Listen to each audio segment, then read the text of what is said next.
പ്രിയ സുഹൃത്തുക്കളെ, യുഎയിലെ മനാമയിൽ പ്ലോട്ട് മേടിക്കുന്നതിനെക്കുറിച്ച് പലരും പല സംശയങ്ങളും ചോദിക്കുന്നുണ്ട്. അപ്പോൾ അതിനൊരു ഉത്തരമായിട്ടാണ് ഈ വീഡിയോ. അതായത് ഫ്രീ ഹോൾഡ് ആയിട്ടാണ് നമുക്ക് പ്ലോട്ട് കിട്ടുന്നത്. ഇവിടെ രണ്ട് ടൈപ്പ് പ്ലോട്ടുകളാണുള്ളത്, ഫ്രീ ഹോൾഡും ലീസ് ഹോൾഡും. ലീസ് ഹോൾഡ് എന്ന് പറഞ്ഞാൽ നിശ്ചിതമായ ഒരു കാലപരിധിയിലേക്ക് വേണ്ടിയുള്ളതായിരിക്കും. ഫ്രീ ഹോൾഡ് എന്ന് പറഞ്ഞാൽ 100% നമുക്ക് നമ്മുടെ നാട്ടിലൊക്കെ മേടിക്കുന്നത് പോലെ ഉപയോഗിക്കാൻ പറ്റുന്ന പ്ലോട്ട്. അതായത് നമുക്ക് നമ്മുടെ അനന്തര സ്വത്തായിട്ട് നമ്മുടെ മക്കൾക്ക് കൊടുക്കാൻ പറ്റുന്ന രീതിയിൽ കാലാകാലം നമ്മുടെ കയ്യിൽ തന്നെ ആയിരിക്കും രീതിയിലുള്ള പ്ലോട്ടുകളാണ് ഫ്രീ ഹോൾഡ് പ്ലോട്ടുകൾ എന്ന് പറയുന്നത്. അപ്പോൾ അത് പല സൈസ് പ്ലോട്ടുകൾ നമുക്ക് കിട്ടും. 4300 സ്ക്വയർ ഫീറ്റ്, അതായത് ഒരു 10 സെന്റ് വസ്തു. പിന്നെ അതുപോലെ തന്നെ 1722 സ്ക്വയർ ഫീറ്റ്, അതായത് 4 സെന്റ് വസ്തു. അത് ടൗൺ ഹൗസിന്റെ പ്ലോട്ടുകളാണ്. അങ്ങനെയുള്ള പ്ലോട്ടുകളാണ് കിട്ടുക. അപ്പോൾ മാത്രമല്ല അതിന് പേയ്മെന്റ് പ്ലാനുകളൊക്കെ ചില കമ്പനികൾ കൊടുക്കുന്നുണ്ട്. പേയ്മെന്റ് പ്ലാൻ എന്ന് പറയുമ്പോൾ 1 വർഷത്തേക്കോ 6 മാസത്തേക്കോ ഉള്ള നിശ്ചിത കാലയളവ് വെച്ചിട്ട് അടയ്ക്കാനുള്ള പേയ്മെന്റ് പ്ലാനുകൾ കൊടുക്കും. പിന്നെ അതിൽ പലതിലും ട്രാൻസ്ഫർ ചാർജുകൾ, അതുപോലെ തന്നെ ഫ്രീ ഹോൾഡ് ചാർജുകൾ ഇല്ലാത്ത പ്ലോട്ടുകൾ കിട്ടും. കാരണം നാട്ടിലൊക്കെ നമ്മൾ വസ്തുവൊക്കെ മേടിക്കുകയാണെങ്കിൽ പ്രമാണം എഴുതുന്നതിനുള്ള പൈസ ചിലവാക്കുന്നത് പോലെ പൈസ ചിലവാക്കേണ്ടതില്ല. അതേപോലെ തന്നെ കരം എടുക്കുന്നത് പോലെ വർഷാവർഷം കരം എടുക്കേണ്ട ആവശ്യവുമില്ലാത്ത പ്ലോട്ടുകളും ലഭ്യമാണ്. മാത്രമല്ല ചില കമ്മ്യൂണിറ്റികളിൽ ഉള്ളതുപോലെ ചാർജുകൾ ഉണ്ടാവില്ല. ചാർജുകൾ എന്ന് പറയുമ്പോൾ ചില കമ്മ്യൂണിറ്റികളിൽ നമ്മൾ 1 വർഷത്തേക്ക് ഇത്ര രൂപ അടയ്ക്കണം എന്നൊക്കെയുള്ള ചാർജ് ഉണ്ട്. അപ്പോൾ മനാമയിലെ പ്ലോട്ടുകൾക്ക് ഇങ്ങനെ വർഷാവർഷം അടയ്ക്കേണ്ട ചാർജുകളില്ല. മാത്രമല്ല നിശ്ചിത കാല പരിധിക്കുള്ളിൽ അതിൽ ബിൽഡിങ്, വീടുകളോ അല്ലെങ്കിൽ സ്ഥാപനങ്ങളൊക്കെ ഉണ്ടാക്കണമെന്നുള്ള നിർബന്ധ ബുദ്ധിയും ഇല്ലാത്ത പ്ലോട്ടുകളാണ്. കാലാകാലം നമുക്ക് ഉപയോഗിക്കാം. അതുകൂടാതെ വേണമെങ്കിൽ നമുക്ക് 1-2 മാസം കഴിഞ്ഞിട്ട് മറിച്ച് വിൽക്കുകയും ചെയ്യാം. അപ്പോൾ പലരും ചോദിക്കുന്നത് മറിച്ച് വിറ്റ് കഴിഞ്ഞാൽ പൈസ കിട്ടുമോ, ലാഭം കിട്ടുമോ എന്നുള്ളത്. നമ്മൾ 1 വർഷം മുമ്പാണ് വീഡിയോ ഇട്ട് തുടങ്ങിയത്. അന്ന് നമ്മൾ 80,000 ദിറംസിനാണ് നമ്മൾ ഒരു പ്ലോട്ട് വിറ്റിരുന്നത്. ഇപ്പോൾ അതിൻ്റെ സ്ഥാനത്ത് അതേ വലിപ്പമുള്ള പ്ലോട്ടിന്, അതായത് 1722 സ്ക്വയർ ഫീറ്റുള്ള ടൗൺ ഹൗസിൻ്റെ പ്ലോട്ടിന് ഇപ്പോൾ പുതിയ ഡെവലപ്പറുടെ പ്രൈസ് എന്ന് പറയുന്നത് 1,62,000 രൂപയാണ്. അപ്പോൾ 100% കൂടുതൽ അപ്രിസിയേഷൻ വന്നതായിട്ട് കാണുന്നുണ്ട്. മാത്രമല്ല വലിയ പ്ലോട്ടുകൾക്ക് 35-40 ദിറംസിനൊക്കെ സ്ക്വയർ ഫീറ്റ് ഞങ്ങൾ വിറ്റിരുന്നു. അതിൻ്റെ വീഡിയോ ഒക്കെ നിങ്ങൾക്ക് കാണാൻ പറ്റും. അതേ പ്ലോട്ടുകൾക്ക് ഇപ്പോൾ 64-ഉം 73-ഉം ഒക്കെ ദിർഹംസ് പെർ സ്ക്വയർ ഫീറ്റിനായിട്ടുണ്ട്. അതായത് ഏകദേശം 80-നും 100-നും ഇടയിലുള്ള ശതമാനത്തിൽ അപ്രിസിയേഷൻ വന്നതായിട്ടാണ് കാണുന്നത്. അപ്പോൾ വരും കാലങ്ങളിൽ മനാമയിലെ പ്ലോട്ടുകൾക്ക് വീണ്ടും വില കൂടും. കാരണം എന്ന് പറഞ്ഞാൽ 2-3 കാരണങ്ങളുണ്ട്. അതിലൊരു കാരണം എന്ന് പറഞ്ഞാൽ അത് ഫ്ലാറ്റ് റേറ്റാണ്. ഏറ്റവും താഴ്ന്ന വിലയ്ക്കാണ് പ്ലോട്ടുകൾ വിൽക്കുന്നത്. അപ്പോൾ ദുബൈയിൽ ഒക്കെ പ്ലോട്ടുകൾക്ക് അല്ലെങ്കിൽ ലാൻഡുകൾക്ക്, അതല്ലെങ്കിൽ വീടുകൾക്ക്, ഫ്ലാറ്റുകൾക്കൊക്കെ വില കൂടുന്നതിൻ്റെ ഒരു ശതമാനം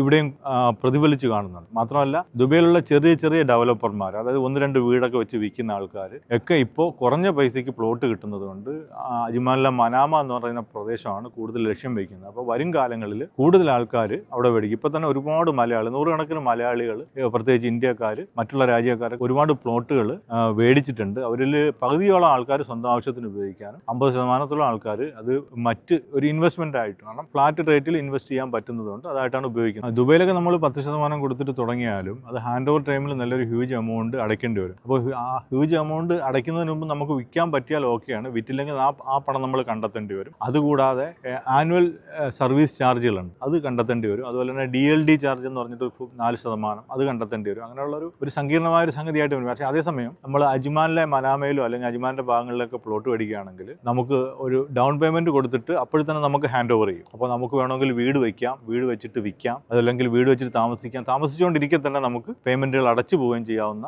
ഒരു സംവിധാനം. മാത്രമല്ല ഈ സർവീസ് ചാർജ് എന്ന് പറഞ്ഞാൽ ആനുവലി വരുന്ന ഒരു ചാർജ് ഉണ്ടാവും. 25,000 ദിറംസോളം ഒക്കെ സർവീസ് ചാർജുകൾ പല കമ്മ്യൂണിറ്റികളും ദുബായിൽ ഒക്കെ വരുന്നുണ്ട്. അതേസമയം അജ്മാനിലാവുമ്പോൾ ഇങ്ങനെയുള്ള സർവീസ് ചാർജുകൾ ഒരു ഫിൽസ് പോലും നമ്മൾ എന്ത് വേണ്ട, സർവീസ് ചാർജ് അടയ്ക്കേണ്ടി വരുന്നത്. അതായത് നാട്ടിലൊക്കെ നമ്മൾ വസ്തു മേടിച്ചിട്ട് വീട് വെച്ച് താമസിക്കുന്ന പോലെ നാട്ടിലാകുമ്പോൾ വർഷത്തിൽ കരമെങ്കിലും അടയ്ക്കണം. ഇവിടെ കരം പോലും അടയ്ക്കേണ്ടാത്ത രീതിയിൽ 100% ഫ്രീ ഹോൾഡ് ആയിട്ടാണ് ഇത് ലാൻഡ് നമുക്ക് കിട്ടുന്നത്. പിന്നെ ഇതിന്റെ വേറൊരു പ്രത്യേകത എന്ന് പറഞ്ഞാൽ ചില ചെറിയ ഡെവലപ്പർമാരൊക്കെ ഇവിടെ വീട് വെച്ചിട്ട് വിൽക്കുന്ന സമയത്ത് അതിന് കൂടുതൽ ലാഭം കിട്ടും, അപ്രിസിയേഷൻ കൂടുതൽ കിട്ടും. അതായത് ഉദാഹരണത്തിന് പറയുകയാണെങ്കിൽ ഇപ്പോൾ നമ്മൾ വിൽക്കുന്ന പ്ലോട്ടിന് 2,85,000 രൂപയാണ് ടോട്ടൽ വില.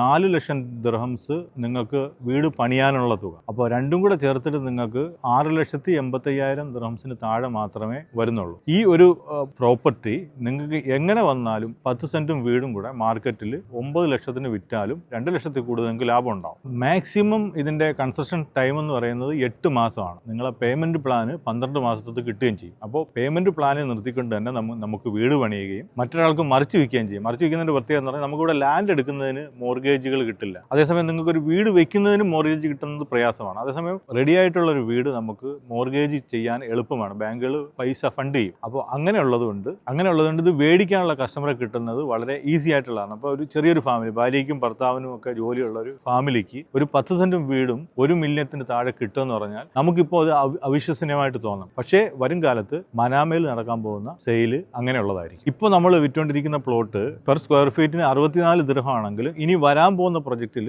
ഒരു പ്ലോട്ടിന്റെ പെർ സ്ക്വയർ ഫീറ്റിന്റെ വില എന്ന് പറയുന്നത് 73 ദിർഹമാണ്. അതായത് ഈ പ്രൊജക്ട് കഴിഞ്ഞാൽ ഉടനെ അടുത്തത് വരാൻ പോകുന്നത്. അതായത് അനുദിനം വില വർദ്ധിച്ചുകൊണ്ട് ഇരിക്കുന്ന ഒരു സാഹചര്യമാണുള്ളത്. മുമ്പൊക്കെ ദുബായിലാണ് കൂടുതൽ പേര് ഇൻവെസ്റ്റ് ചെയ്യുന്നുണ്ട്. ഇപ്പോൾ UAE എല്ലായിടത്തും ഇൻവെസ്റ്റ് ചെയ്യാൻ എല്ലാവരും ഇൻട്രസ്റ്റ് ആണ്. അപ്പോൾ നമ്മൾ നാട്ടിൽ ഒരു പ്രോപ്പർട്ടി, ഒരു പഞ്ചായത്തിലോ ഒരു മുനിസിപ്പാലിറ്റിയിലോ ഒക്കെ ഒരു പ്രോപ്പർട്ടി നമ്മൾ വിൽക്കുകയാണെങ്കിൽ മേടിക്കുന്നത് അതിൻ്റെ കസ്റ്റമർ, ബയ്യർ എന്ന് പറയുന്നത് ആ പ്രദേശത്തിന് തൊട്ടടുത്തുള്ള ആൾക്കാരായിരിക്കും. അതായത് കോഴിക്കോടോ മലപ്പുറത്തോ ഉള്ള ഒരാൾ കൊല്ലത്തോ തിരുവനന്തപുരത്തോ വന്നിട്ട് പ്രോപ്പർട്ടി മേടിക്കില്ല. പക്ഷേ അതേസമയം UAE ഒരു പ്രത്യേകത എന്ന് പറഞ്ഞാൽ നമ്മളിപ്പോൾ അലൈനിൽ താമസിക്കുന്ന ബംഗ്ലാദേശ് സ്വദേശിയായിട്ടുള്ള ഒരാൾ മനാമയിൽ വന്ന് പ്രോപ്പർട്ടി മേടിക്കും. ബഹ്റൈനിലോ ഖത്തറിലോ സൗദിയിലോ ഒക്കെ താമസിക്കുന്ന മലയാളികൾ UAE വന്നിട്ട് പ്രോപ്പർട്ടി മേടിക്കാറുണ്ട്. നമ്മുടെ കയ്യിൽ നിന്നും കുറേ കസ്റ്റമേഴ്സ് പ്രോപ്പർട്ടി മേടിച്ചിട്ടുണ്ട്. അപ്പോൾ അമേരിക്കയിലോ യൂറോപ്പിലോ ലോകത്തിൻ്റെ ഏത് ഭാഗത്തുള്ള ആൾക്കാർക്കും നമുക്ക് UAE പ്രോപ്പർട്ടി മേടിക്കാൻ പറ്റും എന്നൊരു സാധ്യത ഉള്ളതുകൊണ്ട് എല്ലാവരും മേടിക്കുന്നുണ്ട്. കാരണം ഇവിടെ വിസ ഉള്ളവർക്ക് മാത്രമല്ല, വിസ ഇല്ലാത്തവർക്കും പാസ്പോർട്ടിൻ്റെ കോപ്പി അല്ലെങ്കിൽ ഒരു ID കോപ്പി കൊടുത്താൽ നമുക്ക് ഇവിടെ പ്രോപ്പർട്ടി മേടിക്കാൻ പറ്റും. അതുപോലെ തന്നെ വിൽക്കാനും പറ്റും. അതൊരു പ്രശ്നമുള്ള കാര്യമല്ല. അത്രത്തോളം ഫ്ലെക്സിബിൾ ആയിട്ടുള്ള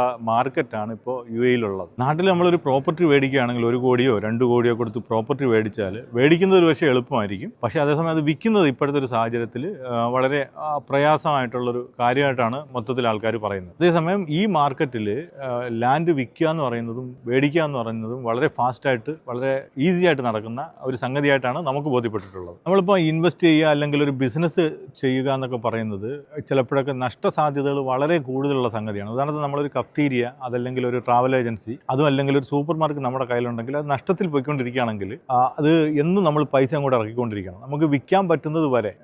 ഉദാഹരണത്തിന് നമ്മൾ കഫ്തീരിയോ ഗ്രോസറിയോ സൂപ്പർ മാർക്കറ്റോ അങ്ങനെയുള്ള എന്തെങ്കിലും സംഗതികളാണ് നമ്മൾ ഇൻവെസ്റ്റ് ചെയ്തിട്ടുണ്ടെങ്കിൽ അത് നഷ്ടസാധ്യതയുള്ള സമയത്ത് നമ്മൾ വിൽക്കാൻ ശ്രമിച്ചാൽ വില കുറയുന്നത് മാത്രമല്ല ഡെയിലി നമ്മുടെ കയ്യിൽ നിന്ന് ഇങ്ങനെ പൈസ ഇറങ്ങിക്കൊണ്ടിരിക്കും. കാരണം സാലറി കൊടുക്കണം, റെന്റ് കൊടുക്കണം, കഫാലത്ത് കൊടുക്കണം, അങ്ങനെയുള്ള സംഗതികളെല്ലാം ഉണ്ട്. അതേസമയം നമ്മൾ ലാൻഡിൽ ഇൻവെസ്റ്റ് ചെയ്യുകയാണെങ്കിൽ പിന്നെ രണ്ടാമത് മെയിൻറ്റെയിൻ ചെയ്യുന്നതിന് വേണ്ടി നമുക്ക് പൈസ ആവില്ല. പിന്നെ ഒരു കമ്പനി തുടങ്ങിക്കഴിഞ്ഞാൽ അല്ലെങ്കിൽ ചെറിയ സ്ഥാപനങ്ങൾ തുടങ്ങിക്കഴിഞ്ഞാൽ അക്കൗണ്ടന്റ് വേണം, സ്റ്റാഫ് വേണം, അവർക്കെല്ലാം സാലറി കൊടുക്കണം, അങ്ങനെയുള്ള ബുദ്ധിമുട്ടുകളൊന്നും അതേ പൈസ നമ്മൾ ഇതിൽ ഇൻവെസ്റ്റ് ചെയ്താൽ അതിനേക്കാൾ കൂടിയൊരു ലാഭം കിട്ടും. ഇപ്പോൾ UAE ലാൻഡുകൾക്ക് ഒരിക്കലും ഡിപ്രീസിയേഷൻ ഉണ്ടാവില്ല, അപ്രീസിയേഷൻ മാത്രമേ ഉണ്ടാകൂ. കാരണം അതിൻ്റെ അവൈലബിലിറ്റി കുറവാണ്. കാരണം ഫുജൈറ, റാസൽ കൈമ, അബുദാബി പോലുള്ള സ്ഥലങ്ങളിൽ നമുക്ക് ലാൻഡ് ഫ്രീ ഹോൾഡായിട്ട് കിട്ടില്ല. 4 വർഷം മുമ്പ് അജ്മാനിലെ ഹീലിയോ പോലെ സ്ഥലത്തിൽ 2,80,000 ദിർഹംസിനൊക്കെ പ്ലോട്ട് കൊടുക്കാനുണ്ടായിരുന്നു. അതേ പ്ലോട്ടിന് ഇപ്പോൾ അവിടെയുള്ള വില എന്ന് പറയുന്നത് 7.5 ലക്ഷം മുതൽ 8 ലക്ഷം രൂപ വരെയാണ്. അതേപോലത്തെ ഒരു സംഗതി വീണ്ടും ആവർത്തിക്കാനുള്ള സാധ്യതയുള്ളത് മനാമയിലാണ്. മനാമയിൽ ഇപ്പോൾ 2,80,000-നും 2,90,000-നും കിട്ടുന്ന പ്ലോട്ട് വരും വർഷങ്ങളിൽ അത് 3 ലക്ഷവും 4 ലക്ഷവും 5 ലക്ഷവും ഒക്കെ ആകാനുള്ള സാധ്യത